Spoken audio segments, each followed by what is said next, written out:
লাউহে মাহফুজে এই কোরআনটা এই 30 পারা একত্রে নাজিল হয়েছে, আর ওইখান থেকে পৃথিবীতে এসেছে পর্যায়ক্রমে যখন যতটুকুন প্রয়োজন হয়েছে। তার মেয়াদ হলো দীর্ঘ 23 বছর, 22 বছর 5 মাস যাবত এই কোরআনুল কারীমটা নাজিল হয়েছে রাসূলের পরে। সুবহানাল্লাহ, সুবহানাল্লাহ।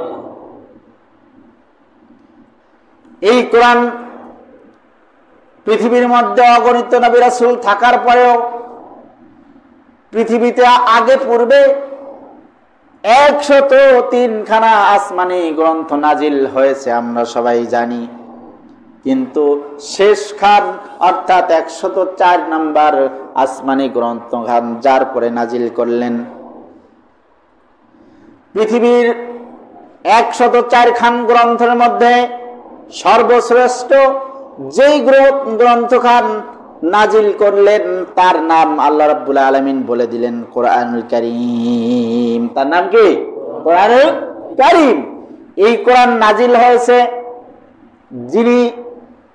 যার মাধ্যমে তারাকে আল্লাহ রাব্বুল আলামিন পৃথিবীর আসমান জমিনে লক্ষ লক্ষ হাজার হাজার কোটি কোটি ফেরেশতা রয়েছে, তাদের উপর সবার চেয়ে শ্রেষ্ঠত্ব দান করলেন এই গ্রন্থ যিনি বহন করে নিয়ে এসেছেন। সুবহানাল্লাহ। শুধু কি তাই, এই কোরআন বহন করে আনলেন যিনি তার মর্যাদা বেড়ে গেল। এই কোরআন যার কাছে নিয়ে আসলেন পৃথিবীর 1 লক্ষ কিংবা 2 লক্ষ পয়গম্বরের মধ্যে আপনার আমার রাসূলকে আল্লাহ রাব্বুল আলামিন সবার চেয়ে শ্রেষ্ঠত্ব দান করে দিয়েছেন। বলুন সুবহানাল্লাহ। সমস্ত নবী রাসূলদের উপরে শ্রেষ্ঠ নবী রাসূল কে? হযরত মুহাম্মদ সাল্লাল্লাহু আলাইহি ওয়াসাল্লাম। এই গ্রন্থ যেই জাতির উপর আল্লাহ রাব্বুল আলামিন নাজিল করলেন, যেই জাতির জন্য নাজিল করলেন, আখিরি জামানার পয়গম্বরের উম্মত আপনি আমি কিয়ামত পর্যন্ত যারা উম্মতে মুহাম্মাদি হিসেবে আগমন করবে, আল্লাহ রাব্বুল আলামিন এই উম্মতে মুহাম্মাদিকেও সমস্ত পূর্বপর নবী রাসূলদের উম্মতের উপর সর্বশ্রেষ্ঠত্ব দান করে দিয়েছেন। কেমন শ্রেষ্ঠত্ব!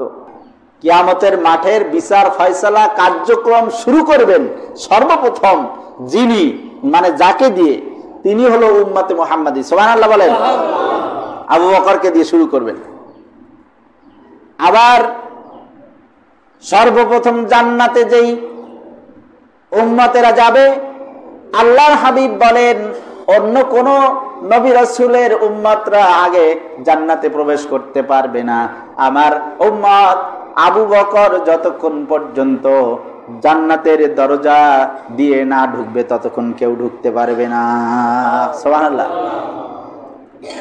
এরপরে বলতেছে কি যে ওমর, আল্লাহর রাসূল কি বলছেন যে আমার পরে পয়গম্বর যদি কেউ হতো সে হলো ওমর। একজনের প্রশ্ন, এক সাহাবী এই কথা শুনে বলতেছে তা ওমর আমিরুল মুমিনিন, ওমরের কি হবে? রাসূল বলছে ওমর, আবু বকর যখন স্টেজে উঠবে ওমর তখন অটোমেটিক জান্নাতের দরজায় গিয়ে দরজা খোলার চেষ্টা করবে, নড়ানড়ি করতে লাগবে। সুবহানাল্লাহ বলেন। আর উম্মতে মুহাম্মাদি না যাওয়া পর্যন্ত জান্নাতও খুলবে না। সুবহানাল্লাহ। আমরা সেই জাতি, কিন্তু বরকত কার জন্য? কার জন্য? কার জন্য? এই কোরআন যিনি নিয়ে এসেছেন তিনি জিব্রাইল, জিব্রাইলকে সমস্ত মালাইকা ফেরেশতাদের উপরে শ্রেষ্ঠত্ব দান করলেন। এই গ্রন্থ নাজিল হয়েছে মুহাম্মাদুর রাসূলুল্লাহ এই সাল্লাল্লাহু আলাইহি ওয়াসাল্লামের উপর গ্রন্থ নাজিল হওয়ার কারণে সমস্ত পয়গম্বরদের উপরে মুহাম্মদ সাল্লাল্লাহু আলাইহি ওয়াসাল্লামের মর্যাদা বাড়িয়ে দিলেন। এই গ্রন্থ যেই জাতির জন্য নাজিল হয়েছে, আল্লাহ রাব্বুল আলামিন পৃথিবীবাসীদের সমস্ত উম্মতদের মধ্যে আখিরি জামানার নবী জনাব মুহাম্মদুর রাসূলুল্লাহ সাল্লাল্লাহু আলাইহি সাল্লামের আখিরি উম্মতদের মর্যাদা সবার চেয়ে বাড়িয়ে দিলেন। খালি তাই না, কোরআন যার রজনীতে নাজিল হয়েছে, যেই মাসে নাজিল হয়েছে, রমজান মাসে নাজিল হয়েছে, রমজান মাসকে বরকতময় করে দিয়েছেন। সুবহানাল্লাহ। কোরআন রমজান মাসের একটি রজনীতে সর্বপ্রথম লাউহে মাহফুজে অবতীর্ণ করেছেন আল্লাহ রাব্বুল আলামিন। সেই রজনীকেও আল্লাহ রাব্বুল আলামিন গোটা রমজান মাসের মধ্যে সর্বশ্রেষ্ঠ রজনী বলে ঘোষণা করে দিয়েছেন লাইলাতুল কদর। এই লাইলাতুল কদর সমস্ত বছরের মধ্যে শ্রেষ্ঠ রাত, সমস্ত মাসের মধ্যে শ্রেষ্ঠ মাস। এই যে মাসের মধ্যে এই লাইলাতুল কদর, আর যে মাসের মধ্যে লাইলাতুল কদর, এই 30 দিনের মধ্যে 30 রাতের মধ্যে সর্বশ্রেষ্ঠ রাত হলো লাইলাতুল কদর। সুবহানাল্লাহ। এখন গেলাম ওদিকে, সব বাদ দিলাম। এখন দেখেন রেহাল, রেহাল চিনি আমরা, কোরআন পড়ি যার পরে রেখে, কাঠের। এই কাঠের এই কাঠটার কোনো মূল্য ছিল নাকি আপনার আমার কাছে? ছিল এতটুকুন।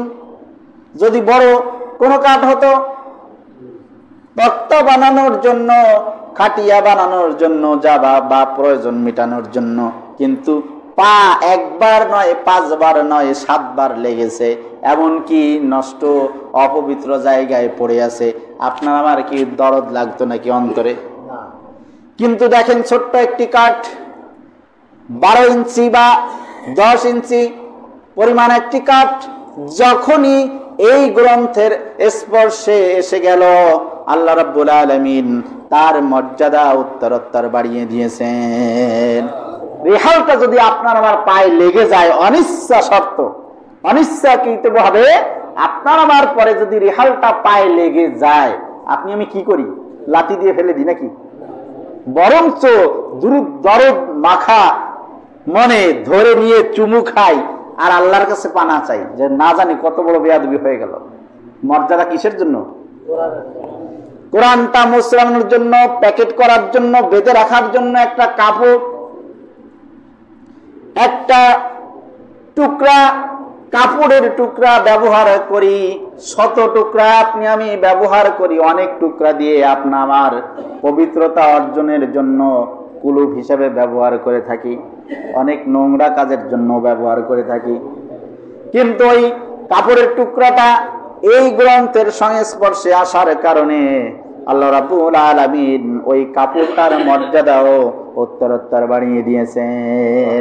সমস্ত টুকরো যদি আপনার আমার একদিকে থাকে, আর এই ছোট্ট টুকরাটি যদি আপনার আমার আর একদিকে থাকে, সব বাদ দিয়ে আপনি আমি এই টুকরাকে বেশি মর্যাদা দিই, চুমু খেয়ে আদর এবং যত্ন সহকারে রেখে দেই ভালো কোনো জায়গায়, ঠিক কিনা? মর্যাদা শুধুমাত্র এর কারণে। সুতরাং আপনি আমি যদিও এই মর্যাদা, সম্মান এবং মূল্যায়ন সমাজে পাবো এবং আল্লাহর কাছেও পাবো, যদি এর সংস্পর্শে আসতে পারি, এর কাছে যদি আসতে পারি। যাই হোক, সর্বসাকুল্যে শেষ কথা আমি এটাই বলতে চাই যে যে গ্রন্থ আসার কারণে মাস দিন যিনি নিয়ে আসলেন তার মর্যাদা, যার কাছে আসলেন তার মর্যাদা, যাদের জন্য আসলেন তাদের মর্যাদা আল্লাহ বৃদ্ধি করে দিলেন। সেই গ্রন্থ নাজিলের মাস আমরা সামনে পেয়েছি। এই মাসের বরকত, খয়ের আমরা যেন সকলেই গ্রহণ করতে পারি, অর্জন করতে পারি।